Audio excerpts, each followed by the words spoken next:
여러분 안녕하세요. 인문학평나무를 운영하는 문학평론가 오웅진입니다. 오늘은 시를 읽고 인문학적 성찰을 하는 시간으로 김소월이 지은 산유화를 살펴보도록 하겠습니다. 때가 되면 꽃은 피고 때가 되면 꽃은 집니다. 이것을 자연이라고 하지요. 자연은 말 그대로 스스로 그러하다는 뜻입니다. 때가 되면 스스로 꽃을 피우고 때가 되면 스스로 꽃을 떨어뜨린다는 의미가 이 속에는 스며들어 있지요. 자연이치를 따르는 이 꽃을 시인은 저만치 혼자서 피어있는 꽃 사물로 이야기합니다. 시인이 함부로 할 수 없는 사물로 본 것이지요. 자연 속 사물에 어떻게든 의미를 덧붙이려는 근대인과는 다른 길을 시인은 걷고 있는 셈입니다. 이 시를 읽으며 인간과 사물의 진정한 관계에 대해 깊이 있게 성찰해 보시기 바랍니다. 먼저 시를 읽어보도록 하겠습니다. 산에는 꽃 피네, 꽃이 피네, 가을봄 여름 없이 꽃이 피네. 산에 피는 꽃은 저만치 혼자서 피어있네. 산에서 오는 작은 새여 꽃이 좋아 산에서 사노라네. 산에는 꽃이 지네 가을봄 여름 없이 꽃이 지네. 산에 꽃이 핍니다. 봄이 왔나 봅니다. 아니 시인은 가을봄 여름 없이 꽃이 피네라고 노래합니다. 맞습니다. 봄에도 꽃이 피고 여름에도 가을에도 꽃이 핍니다. 꽃이 피는 건 자연현상입니다. 자연현상을 말하려고 시인은 이 시를 쓴 것일까요? 이연에서 시인은 산에 피는 꽃은 저만치 혼자서 피어있네라고 이야기하고 있습니다. 저만치 혼자서라는 식구는 누구를 기준으로 나온 것일까요? 화자를 기준으로 본다면 산에 핀 꽃은 화자가 다가갈 수 없는 저곳에 피어 있습니다. 시인이 있는 이곳과 꽃이 있는 저곳은 단절되어 있습니다. 시인이 그리로 갈 수도 없고 꽃이 이리로 올 수도 없습니다. 시인 입장에서는 답답한 노릇입니다. 그런데 꽃은 왜 저만치 혼자서 피어 있는 것일까요?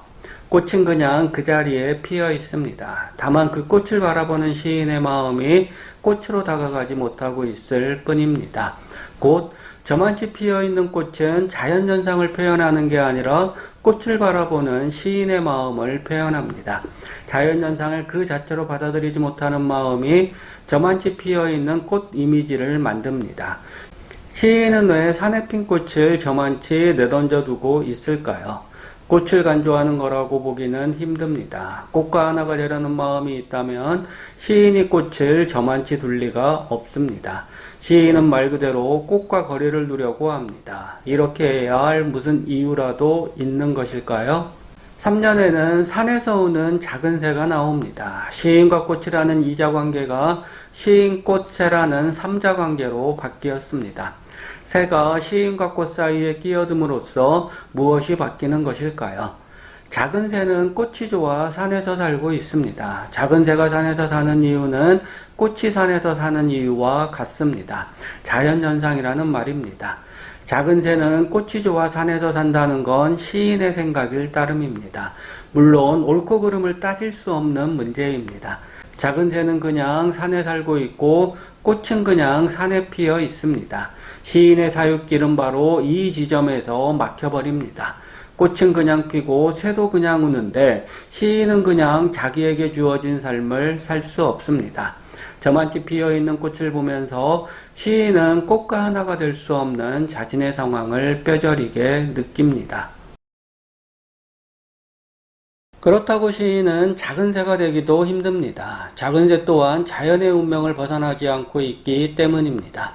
자연의 운명을 따르는 꽃과 새에 비한다면 시인은 인간의 운명을 따르고 있습니다.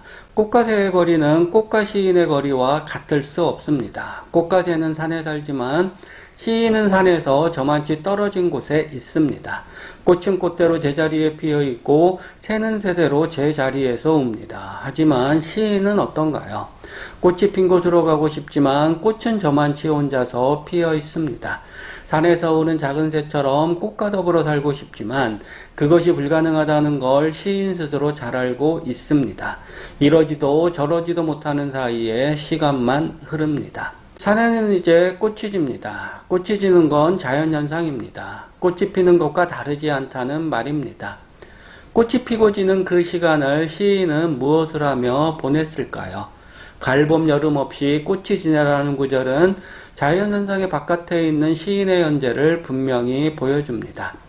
자연은 자연이고 인간은 인간입니다. 인간이 자연을 자기처럼 느끼려 해도 인간과 자연 사이에 새겨진 거리는 결코 줄어들지 않습니다. 인간의 마음을 따라 변할 자연이 아닙니다. 시인은 꽃이 피는 산에서 혹은 꽃이 지는 산에서 냉정한 자연과 속절없이 마주칩니다. 산유화는 인간을 위해 핀 꽃이 아닙니다. 산유화는 자연일 뿐입니다. 자연의 냉정함 앞에서 느끼는 시간의 폭력성을 시인은 저만치 피어있는 꽃 이미지로 드러내고 있는 셈입니다.